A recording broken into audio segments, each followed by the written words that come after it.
Wynand, ons het nou na hierdie video van Raymond Lombard gekyk waar hy praat van die wegraping teenoor die sigbare wederkoms van Jesus. En ek wil vir ons kykers sê, ons sit hier so 'n bietjie met 'n dilemma. Hier is twee sieninge oor hierdie. Nou, terwyl ons na hierdie video van Raymond gekyk het, het ons gesien dat niks van dit is volgens Bybel nie. En ons gaan nou net die Bybelse weergawe gee. Ons het reeds die toestand van die dode gedoen. Dit is eintlik 'n kombinasie van verskillende video's wat ons reeds gegee het, waar hierdie ding baie mooi uiteengesit word. Die eerste ene was die toestand van die dode, die tweede ene was die anti-kris. En om dit regtig te verstaan, moet julle asseblief na daai een van die anti-kris kyk, want daar is nie 'n anti-kris in die toekoms wat gaan kom nie. En dan gaan ons nou vandag kyk na die wederkoms. Ons gaan nie vandag baie uitbrei oor wat Raymond verkondig nie, maar ons gaan dit doen. Die volgende video wat ons nou gaan doen is die 1000 jaar, en dan gaan ons Raymond se video in meer besonderhede bespreek. En ons gaan kyk wat is Bybels en wat is nie Bybels nie, maar daar is baie dingetjies in daai video van Raymond wat regtig nie aan die Bybel gekoppel kan word nie, en hy gee tekste wat totaal uit verband is, en ons gaan na daai tekste kyk. Ons gaan daai tekste vat, en hy sê dat hy gebruik die 53 vertaling, ons gaan daai 53 vertaling van wat Raymond gebruik vat, en dan gaan vir julle wys dat die tekste wat hy daar aanhaal glad nie ooreenstem met dit wat hy vertel nie. Hy praat daarso van baie van die wegraping, die woordjie wegraping wat nie in die Bybel kom, en terloops, daai woordjie kom baie in die Bybel voor, die woordjie wegraping self, maar hy's uit die nuwe vertalings is hy verwyder, want hy's nie in die plek waar die mense wat die wegraping verkondig hom graag wil hê nie. Maar ons gaan daarna kyk, maar asseblief skakel in by ons, en ons gaan hierdie ding verder vat. Baie welkom dat julle weer by ons ingeskakel het hierso by Skilddraers, en vandag se onderwerp is een van my gunstelinge. Ek is so bly ons kom uiteindelik hierso uit. Dit is iets wat ons uitsien na ons almal uitsien. Ek kan nie wag nie. Ek wens ek kon dit aanjaag. Ja. Nou, bid vir ons en dan kan ons begin. Ja. Onse Vader wat in die hemel is, baie dankie vir hierdie wonderlike dag. Dankie dat ons in U woord kan ingaan vandag met hierdie belangrike onderwerp oor die wederkoms, Here. Help ons dat ons uit die woord uit kan lees en maak ons vir ons verstand helder oop, en wees asseblief saam met ons kykers en hulle te lei in hierdie waarheid wat ons in die woord kan kry. Ek vra dit in Jesus naam. Amen. Amen. Die toestand op die einde. Matteus 24 vers 4, en Jesus antwoord, pas op dat niemand julle mislei nie. En dit is 'n misleiding hierdie wat baie groot strek oor die tweede koms, want hierdie, soos voorheen ook al gesê het, die hele Matteus 24, ek hou daarvan, die disippels het na Jesus toe gekom en gesê, wanneer sal hierdie dinge gebeur en wat is die teken van u koms? Wat sal gebeur?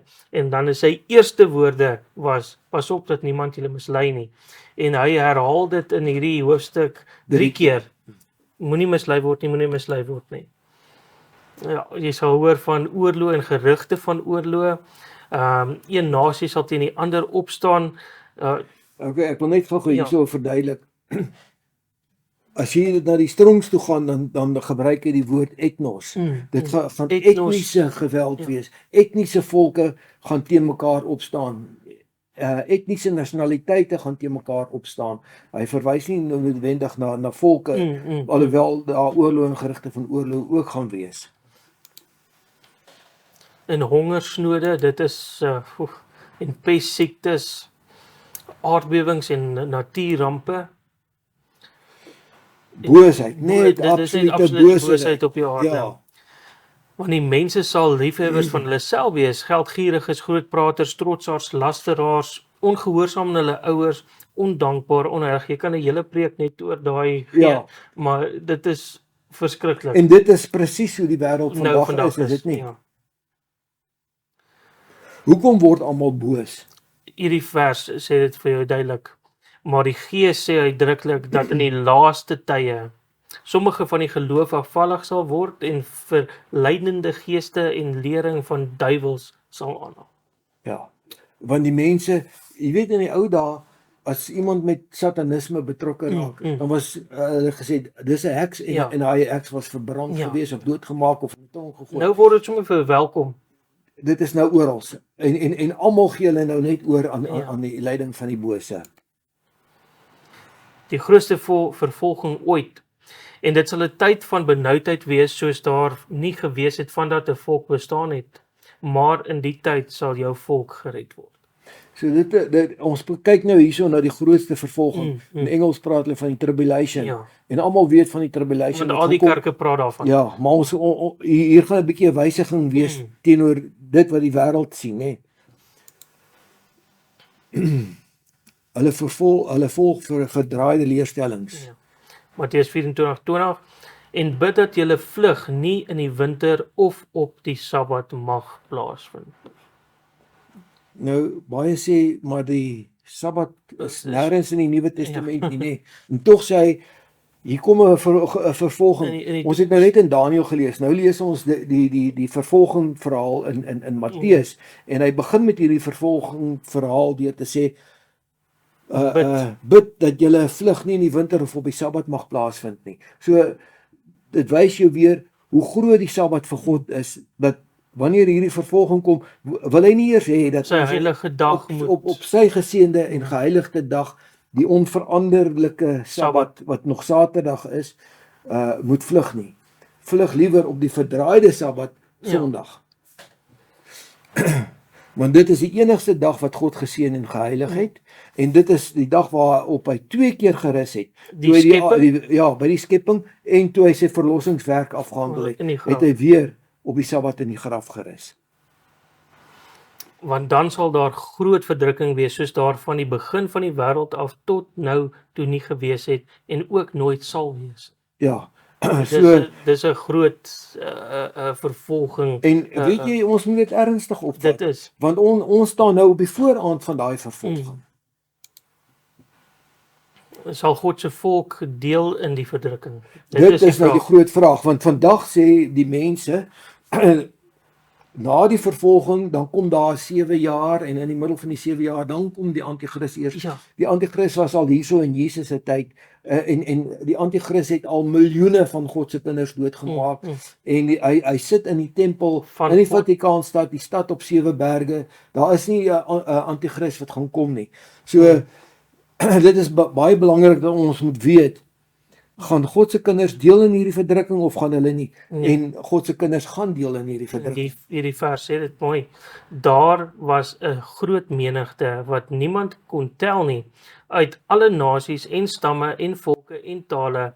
Hulle het gestaan voor die troon en voor die lam, beklee met wit klere. OK, lees verder. Dit is hulle wat uit die groot verdrukking kom.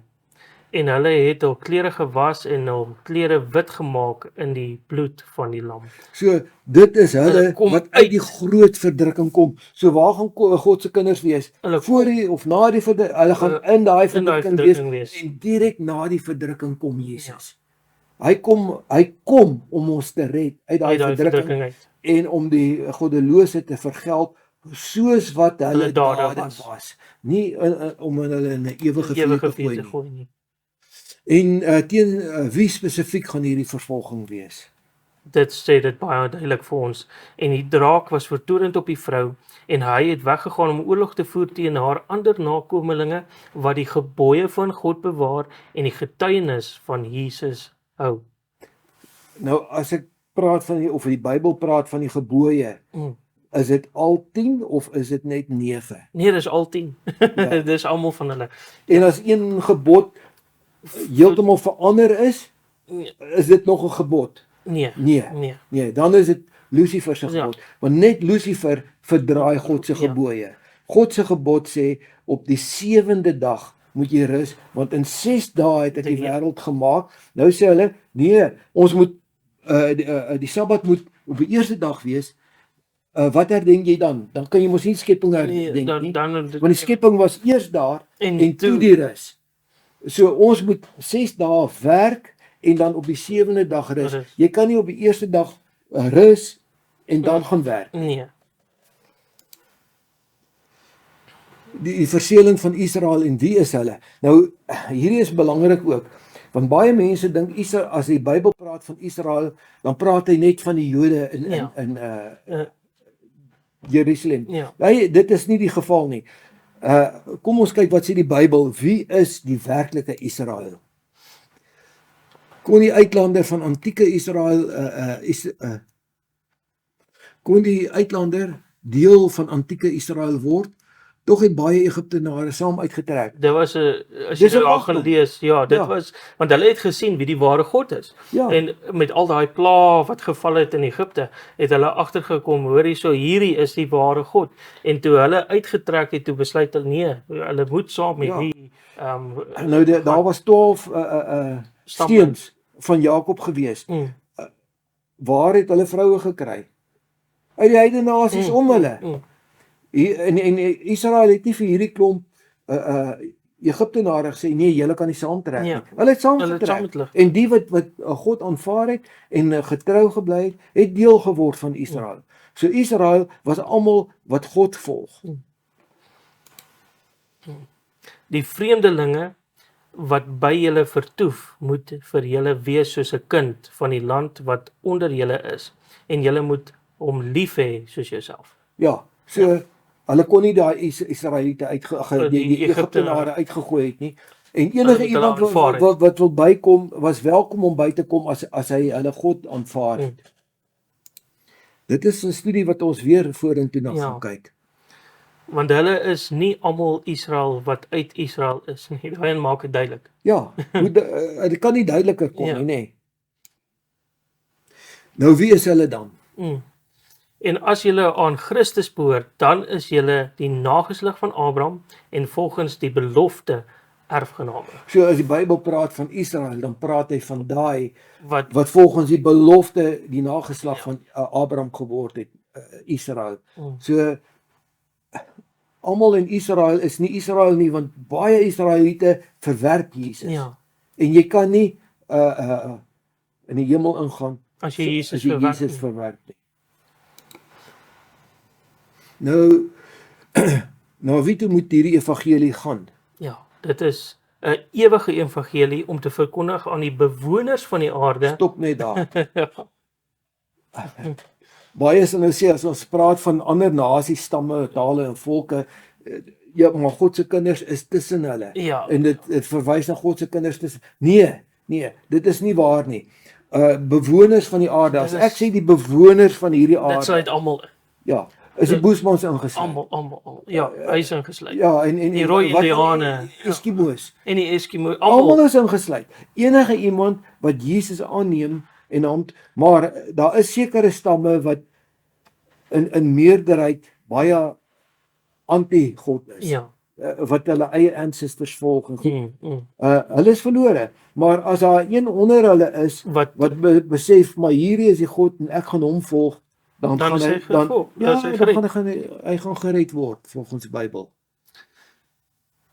Die teken tussen God en sy volk. Wat is die teken tussen God? Wat is die teken dat ek deel is van God se volk? Kom ons stel hom so. Julle moet sekerlik my sabbate onderhou, want dit is 'n teken tussen my en julle in julle geslagte, sodat die mense wat kan weet dat ek die Here is wat julle heilig. Lees net vir my daai stukkie weer. In julle geslagte. Met ander woorde, daar is nie einde nie. Geslag na geslag na geslag na geslag. Vir hoe lank staan God se Sabbat? En die kinders van Israel moet die Sabbat onderhou deur die Sabbat te vier in hulle geslagte, weer 'n keer, as 'n ewige verbond. So dit gaan nêrens gaan dit stop nie. Vir hoe lank staan hierdie teken van God, teken tussen God en sy kinders? Tussen my en die kinders van Israel is dit 'n ewige verbond. Ja, en dit word herhaal weer. ons het dit nou al so baie herhaal dat Ja. ek nou nie daai ook gaan lees nie, maar daar staan dit ook vir ons opgeteken in daai tekste. Nou,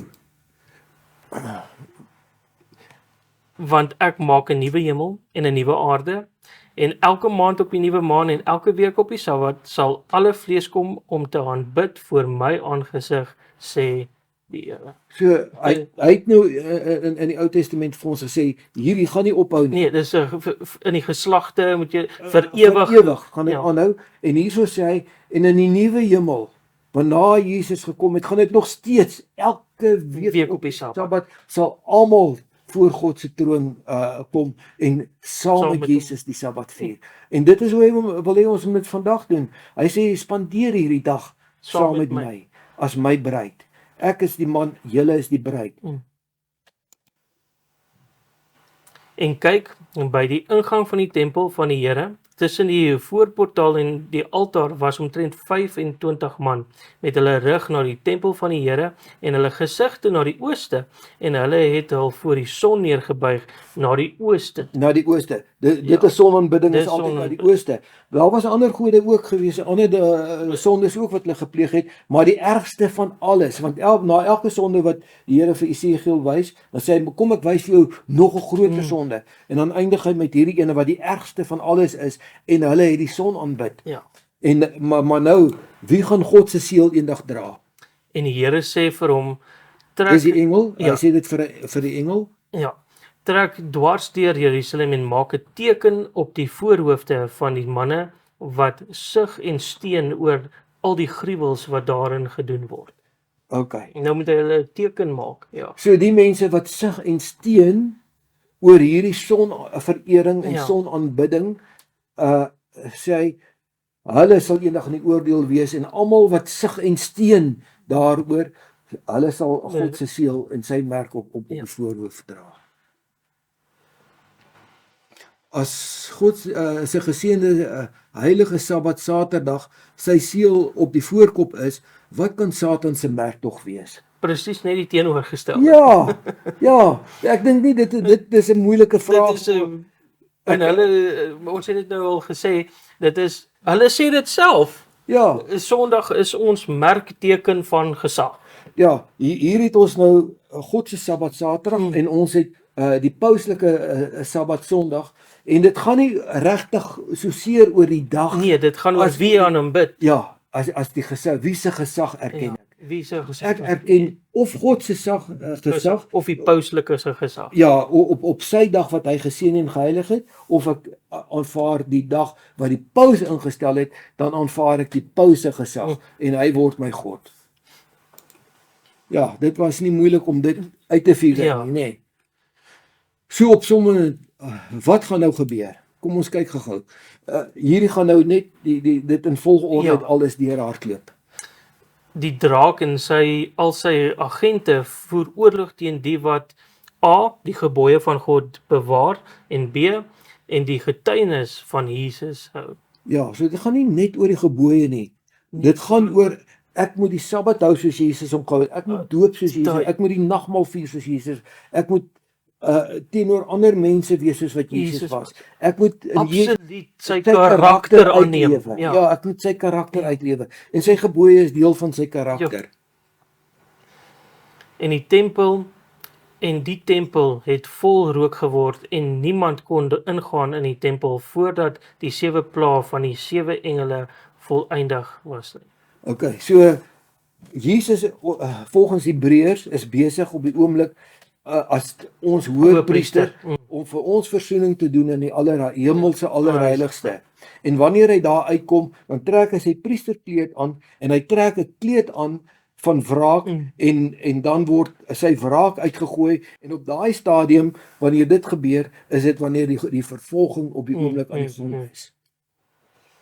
En niemand, wanneer hy daai priesterkleed aantrek, kan niemand in daai tempel heiligdom ingaan dan is hy so net soos in die dae van Noag het die engel gekom, engel van God, en hy het die deur gesluit en niemand kon weer in of uit. En net so gaan dit hierso gebeur. Wanneer hierdie vervolging daar is en elkeen die geleentheid gekry om sy keuse te maak watter kant toe hy gaan volg. Gaan hy die wêreld volg of gaan hy 'n klein groepie volg wat nog Die Bybel en die Bybel alleen vashou. aan Jesus se getuienis en aan sy gebooie. So dit gaan die keuse wees. En hy het geregtigheid aangetrek soos 'n pantser en die klere van wraak het hy aangetrek. So sy priesterkleed is uitgetrek, sy kleed van wraak is aangetrek. Nou Na hoeveel die wraak gooi hy op die goddelose uit? Dit ek wil hom nie eers nie insit nie, maar kom ons lees hom net, ons moet hom lees. Volgens die dade, daarmee ooreenkomstig sal hy vergelde. Grimmigheid aan die teestanders, van vergelding aan sy vyande. So alles is ooreenkomstig. Ja, hy kom nie om hulle vir ewig aan te hou straf en straf nie. Ooreenkomstig hulle dade gaan hulle brand. En dit is dit. Maar voor dit kom eers sy 7 laaste pla. Nou kan ek hom gou deurgaan. Hy bose swere en dan die 7. Wat gebeur in hierdie vervolging? Hulle vat ons martelkamers toe, hulle trek ons naels uit, skeer ons uitmekaar op die rekbanke. Nou kom Jesus en hy antwoord hulle met dieselfde tipe straf. Julle maak die liggame van my kinders seer, nou gee ek vir julle sere, so erg, sonder genade, dat julle tonge gaan kou van die pyn. En dan die see word bloed. En dan word die waterfonteine en al die waterbronne word bloed, want julle het God se kinders se bloed die uitgestort, en nou sal julle gedwing word om daai bloed te drink. En dan julle het die son aanbid. Alles wat julle doen het rondom sonaanbidding, die sondag, die Baal en al, as jy kyk na daai beelde en jy gaan Google dit, alles het gedraai om sonaanbidding. En nou gaan hierdie son wat julle aanbid, kyk of hy julle kan red. Nou gaan hy julle skroei. En dan julle die Vatikaanstad gevolg. En nou kom daar duister oor die Vatikaanstad, die agent van Satan. En dan sê hy, 6, dan sal daar saamgespan word tussen spiritisme, katholicisme en afvallige protestante, en ons lees daai, ek gaan net gou vir jou lees in die Openbaring 17. Ja, 16 vers 13. Ja, en ek het uit die bek van die draak, dit is spiritisme, en uit die bek van die dier, dit is katholicisme, dit is die 4de dier, en uit die mond van die vals profeet, afvallige protestantisme. Hierdie 3 span saam. En dan sê dit, en hulle gaan wonderwerke doen, want dit is die geeste van duiwels wat hierdie wonderwerke doen. Mense word so mislei met wonderwerke, maar as jy kyk na Moses, hy het sy staf neergegooi, en toe kom al die agente van die duiwel. Ja, en hulle gooi slange neer, en hulle word ook slange. So Satan het die vermoë om wonderwerke te kan doen, maar die wonderwerk, en al word dit in die Here se naam genoem, is dit nie noodwendig van hom nie. Want hy sê vir ons in Matteus 7:21, in daai dag sal baie vir my sê, Here, maar het ons nie in u naam groot wonderwerke gedoen, duiwels uitgedryf en kragtige gedoen. Dan sê ek het julle nooit geken nie, julle wat my wet oortree. Gaan weg van my af. So, die feit dat daar wonderwerke gedoen word, beteken nie dit is van God nie. Want dit sê, Satan gaan tot vuur uit die hemel wat neerdaal, om hierdie situasie weer reg te stel, nee. En dan kom ons by die groote, die slag van Armageddon. Lees hom.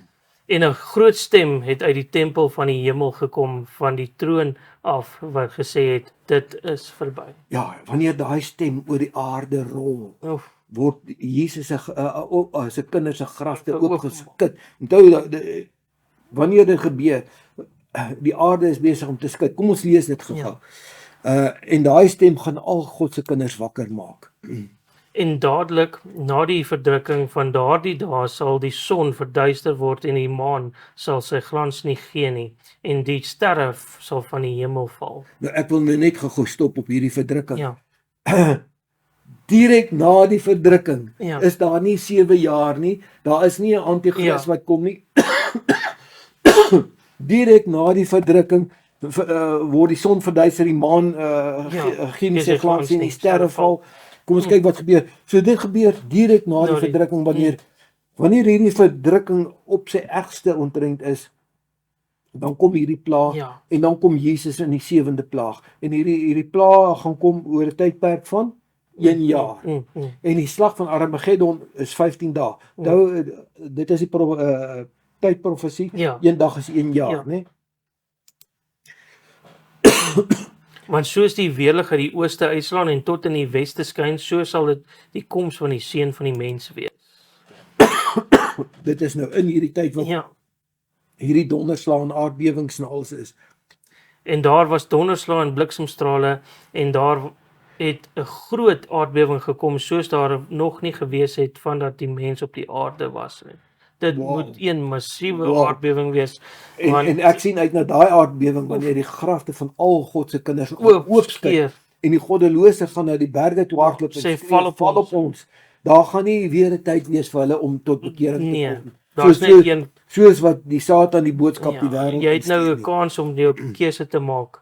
Dit is dit. Jy het hom nou. Daar's nie 'n volgende Daar kans. gaan nie na 'n verdrukking weer 'n keuse vir jou wees nie. En alle eilande het gevlug en berge is daar nie gevind Hulle is nie. gelyk geskit. En die eilande is sommer onder die water in. En groot haal omtrent 'n talent swaar is omtrent 50 kg het uit die hemel op die mense geval. En dan sal die teken van die seun van die mens in die hemel verskyn. O, dis mooi. So wanneer terwyl Daar hierdie so. haal val en al hierdie dinge gebeur, dan Dan verskyn die teken van die seun van die mens. Nie 7 jaar nie. Later. Dit daar kom nie nou 'n 7 jaar nie. En hulle sal die seun van die mens sien kom op die wolke van die hemel met groot krag en heerlikheid. Openbaring 1 vers 7 sê ook hy kom met die wolke en elke oog sal hom so sien. en hier sê hy ook en elke oog sal hom sien. Elke oog rondom die aarde, sy heerlikheid. Onthou in die hemel sê hy dit gaan nie eers meer nodig eintlik wees vir 'n son. Die son gaan nog daar wees, maar die heerlikheid van God gaan hierdie aarde verlig 24/7. En hier sê hy dieselfde. Rondom die aarde gaan die heerlikheid van die Here sigbaar wees. En hy sal sy engele uitstuur met 'n harde trompet geluid en hulle sal sy uitverkorenes versamel uit die 4 windstreke van die een einde van die hemel tot aan die ander einde daarvan. Ja. Dis mooi. Ja, dis daai prentjie wat ons die toestand van die dode gedoen wat die grafte gaan oop en die engele is daar om hulle te vat en hulle op te ja, dit is so, ek wens dit kon nou al gebeur het. En dan verskyn Jesus. Hoe verskyn hy? Lees hom vir ons. Onse God kom en kan nie swyg nie. Vuur verteer voor sy aangesig en rondom hom storm dit geweldig. Dit is nie 'n sagte jy weet nie dit gebeur nie. Dit ja, daar's niks geheimsinnig nie. Want elke oor gaan hom hoor, elke oog gaan hom sien, die aarde gaan skud.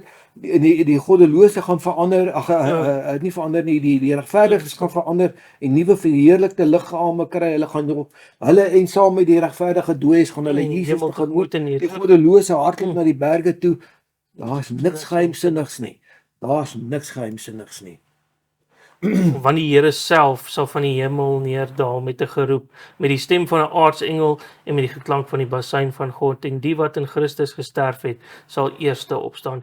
Weereens daar kom met die Here self sal van die hemel neerdaal. Nou as dit 'n geheimsinnige ding is. Niks geheimsinnig nie. Jy sien homself, die Here self. En die belangrike punt hier is die regverdiges gaan eers opstaan. Die goddelose gaan na die 1000 jaar opstaan. Ja. En ons gaan dit in die volgende studie hierna gaan ons kyk na die 1000 jaar en waar is die goddelose gedurende daai 1000 jaar en dan gaan ons kyk na die opstanding van die goddelose. Daarna sal ons wat in die hemel in die lewe oorbly, saam met hulle in die wolke weggevoer word, die Here tegemoet in die lig, en so sal ons altyd by die Here wees. En 'n belangrike punt hierso is in daai hele opset van die wederkoms, Jesus staan nie op die aarde nie.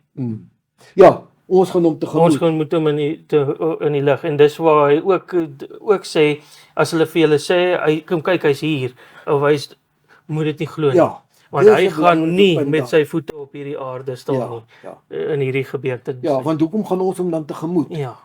Maar na die 1000 jaar, dan gaan sy voete die aarde raak. Dan gaan hy op die Olyfberg gaan sy voete raak, dit gaan 'n vlakte word en die Godstad, die nuwe Jerusalem gaan daarop neerdaal. En hy het die draak gegryp, die ou slang wat die duiwel en Satan is, en hy het hom gebind 1000 jaar. OK, dit is waarmee ons nou gaan afsluit. En as enige iemand hieroor wonder, kyk na die volgende ene, ons video oor die 1000 jaar. Hy volg en hy gaan begin nou met hierdie teks. En ek dink ek kan nie wag vir hom nie. Ja. Wynand, kom ek sluit vir ons af met 'n gebed. Ons Hemelse Vader, baie dankie dat ons hierdie lesing kon gedoen het, dat ons hierdie video kon maak, en ons hoop en ons bid dat die Heilige Gees ons sal vergesel, dat elkeen wat hierna kyk sy hart aangeraak sal word, dat almal wat nog in Babylon is sal uitkom, dat ons almal U sal volg, want ons wil almal, wanneer daai roepstem van U oor die aarde rol, wil ons onder die wees wat die nuwe verheerlikte liggame kry en U tegemoet gaan. Ons wil nie die wees wat na die berge toe hardloop en sê val op ons, bedek ons nie. Ons sê vir baie dankie vir al die liefde, al die genade in ons bid in die wonderbare naam van ons Here Koning Jesus. Amen. Amen.